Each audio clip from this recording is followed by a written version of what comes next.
Gua kecil di lereng Gunung Salak konon menyimpan tabir misteri yang belum tersingkat. Selain legenda pertapaan para pendekar Pasundan, gua dengan bentuk tak biasa ini konon menjadi patilasan Prabu Siliwangi. Rumor yang beredar menyebut di sekitar area gua ini konon menyimpan banyak sekali harta karun. Inilah Gua Langko. Berada di Kampung Tapos, Sukaharja, Kecamatan Cijeruk, setidaknya butuh waktu sekitar 1 jam dari pusat kota Bogor untuk sampai di lokasi Gua Langko.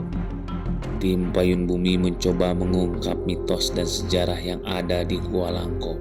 Tak jauh dari pemukiman warga, kami harus berjalan sedikit mendaki setidaknya 15 menit untuk sampai ke patilasan Gua Langko. Udara yang dingin dan dihiasi rindangnya pepohonan membuat suasana malam ini cukup mencekam. Tak lama berjalan kami menghentikan langkah di sebuah batu besar yang konon batu tersebut dipercaya sebagai perwujudan pintu gerbang masuk ke alam goib.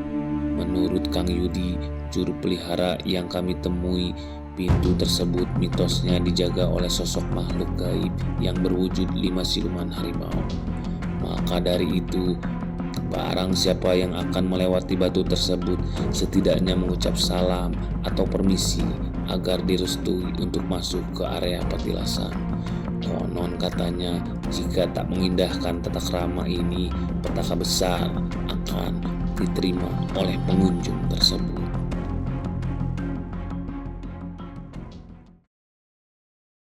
Nah, teman-teman, tidak jauh dari tempat parkir motor, kita di pertengahan mungkin ya, sebelum tibanya ke tempat patilasan, kita ketemu dulu dengan batu lempengan sangat besar ini ya, seperti belah itu dan membentuk sebuah segitiga.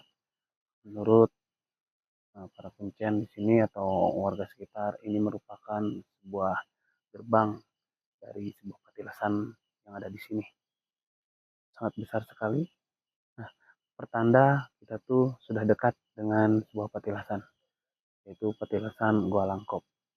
Untuk lebih lanjut, kita langsung aja ke lokasi.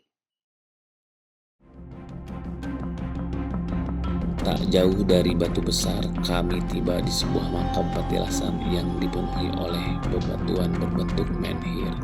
Sesampainya di makam patilasan, kami bertemu dengan juru pelihara situs Gua Langkop yang bernama Kang Yudi. Setelah berbincang sepatah dua patah kata, kami pun meminta izin untuk melakukan ziarah pengiriman doa kepada leluhur. Nah, ini mah menurut sejarah ya, orang tua dulu konon namanya juga ya, konon cerita ya, dulu itu emang udah ada dari dulu sejarah Gua Langkop ini udah ada. Cuman sejarahnya dulu Gua Langkop ini mendengar cerita ya, ada dipakailah tempat ngedengar itu tempat yang kurang baik dipakainya. Nah, setelah datang kesepuhan ini yang 4 yang tadi saya ceritakan, yang Prabu Sahada Sakti, Mbah Purwakarsa dan Jagaraksa direbut sama beliau di sini, ya dipakailah tempat benar di sini, tempat semedi, tirakat, tempat bermunajat lah sama Yang Maha Kuasa itu. Nah, makom beliau ada di situ tuh, samping kanan saya tuh 4 di situ makam beliau. Nah, tempat perkumpulan di sini di Gua Langkop. Dan cerita, pernah dengar cerita semua yang ada kesepuhan di Gua Langkop, di Gunung Salak ini tempat rapatnya di sini nih, di Gua Langkop. Perkumpulannya para waliullah tuh di sini katanya, seperti itu. Nah, teman-teman, saya sekarang telah tiba ya di sebuah patilasan Gua Langkop ya. Di sini merupakan patilasan sepuh. Ada 4 sepuh ya di sini. Ada sepuh Syekh Syahadat Sakti, ada Raden Prabu Sakti, ada juga Mbah yang Jagaraksa, ada Raden Purbakawasa. Di sini merupakan tempat persinggahan atau tempat meditasi dari orang-orang terdahulu ya, terutama saya sebutkan tadi. Di sini merupakan tempat pertemuan atau tempat-tempat meeting terdahulu ya, di para kesepuhan. Di sini ada beberapa tempat batu-batu patilasan ya. Ada di belakang saya dan ada di depan saya juga, ada beberapa ya. Di sini batu-batunya sangat mirip dengan patilasan-patilasan yang pernah saya kunjungi sebelumnya ya, yaitu yang di Karamat Calobak dan juga yang ada di Arca Domas ya. Sangat mirip sekali tekstur batu-batuannya ya. Ini seperti peninggalan di zaman megalitikum. Kita lanjut ke tempat berikutnya ya. Sesudah dari makom patilasan, kami menuju ke area gua yang menjadi ikon situs ini. Gua ini menyerupai mulut ular. Gua yang terlihat besar namun memiliki kedalaman yang terbilang kecil, sekitar 2-3 meter. Konon katanya di gua ini tersimpan banyak sekali harta karun yang sangat berlimpah. Fakta juga menyebutkan bahwa presiden pertama yaitu Insinyur Soekarno juga sempat mengunjungi dan bertapa di gua ini. Cerita tersebut cukup terkenal di kalangan masyarakat setempat. Gua ini juga merupakan tempat yang cukup disakralkan, bahwasannya para leluhur sempat menyinggahi tempat ini, membuat gua ini banyak dikunjungi oleh para peziarah dari berbagai daerah.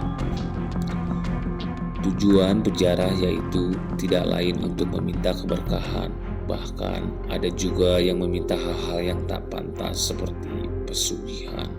Presiden kita yang pertama, Insinyur Soekarno, pernah duduk juga tuh di gua di atas, di gua di dalam gua, pernah di situ. Di Gua Langkop, apa semedi, entah apa, dia pernah meditasi juga di situ. Presiden Soekarno. Intinya para kesepuhan itu datang ke sini ya untuk mendekatkan diri sama yang maha kuasa aja lah.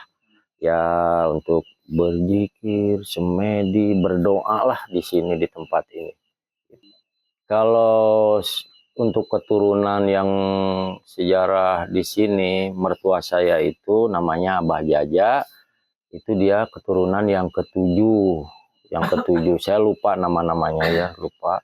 Kalau saya itu sebagai pengurus Juli Perihara dari Kabupaten Bogor untuk merawat ini situs tersebut gitu. Nah teman-teman, saya sekarang juga di Gua Langkop yang benar-benar guanya ya. Tadi kan pilih sebelumnya yaitu di makom petilasan ya. Sekarang tidak jauh dari makom petilasan itu dapat gua yang disebut Gua Langkop. Ini kedalaman sekitar 3 meter ya, dan tingginya hanya sampai kepala saja. Berbentuk seperti apa ya, sebuah mulut yang menganga dan lumayan cukup lebar. Di sini biasanya para peziarah melakukan mediasi atau bertapa di petilasan ini ya. Lumayan sih, sekitar untuk 10 orang ini cukup. Di sini hawanya sangat dingin ya. Nikmat sekali ya kalau misalkan kita bertapa mediasi di sini. Ya sekedar Allahu alam ya, benar enggak, yang saya tahu itu yang ada di Gua Langkop ini sosok macan hitam dan macan putih yang belang itu. Dia yang menjaga macan kumbang itu yang warna hitam, di sini yang menjaga lingkungan yang ada di area Gua Langkop. Itu di atas kanan kiri itu macan kumbang hitam dan belang yang putih. Sosok macan ya, intinya itu masih ada sangkut paut dengan kerajaan Pajajaran ini di sini. Dan konon cerita juga Raja Pajajaran Pamanah Rasa yang Prabu Siliwangi pernah singgah di sini. Nah di sono itu ada batu tempat nyender beliau seperti ini nih, batunya begini, dia munajat di situ, dia tahu semedi entah apa ya, dia di situ ada tempat duduknya beliau dan nyendernya. Dia di sini ini katanya tapa mukim selama 21 hari. Nah dia Pamukim setelah 21 hari di sini. Sebelum 21 hari juga dia di dalam guha. Di dalam guha masuk ke sini. Nah, dia itu hilangnya moksanya di sini karena sang anak dia punya rasa, namanya raja ya, keilmuannya ada rasa bahwa anaknya Sang Rohmat Suci Kian Santang mau nyusul ke sini.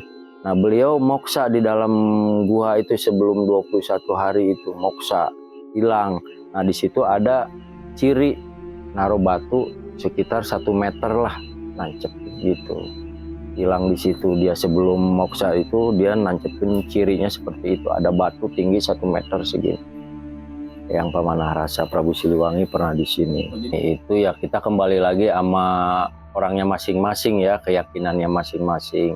Intinya datang silaturahmi ke Gua Langkop ini, kita berdoa, munajat, minta keberkahan dari tempat ini syariatnya gitu. Jangan minta-minta yang aneh-aneh di sini gitu intinya. Tapi kan di luar pengetahuan kita adalah mungkin orang-orang. Ya banyak juga sih kita yang datang ke sini dikabul maksud, dijabah doa dari masalah pekerjaan, usaha berjualan, entah apa bisnis. Alhamdulillah kalau dengan keyakinan dia niat benar ke sini, insya Allah. Tapi kalau yang udah yang pernah saya tahu dengan jalannya dia salah atau menyimpang datangnya ke sini, ya itulah jadi hasilnya juga seperti itu. Gua Langkop, sebuah gua mistis di kaki Gunung Salak, menyimpan begitu banyak misteri yang belum terungkap. Legenda, sejarah, dan kepercayaan spiritual berpadu menjadi satu di tempat ini. Apakah Anda berani mengungkap rahasia yang tersimpan di dalam gua? Kunjungi Gua Langkop dan rasakan sendiri sensasi petualangan yang tak terlupakan. Namun ingatlah untuk selalu menjaga kelestarian alam dan menghormati nilai-nilai spiritual yang ada di tempat ini. Terima kasih untuk para pemirsa yang sudah menonton. Ikuti terus channel kita, Payun Bumi, untuk mengetahui penelusuran, mengungkap mitos dan sejarah di tempat berikutnya.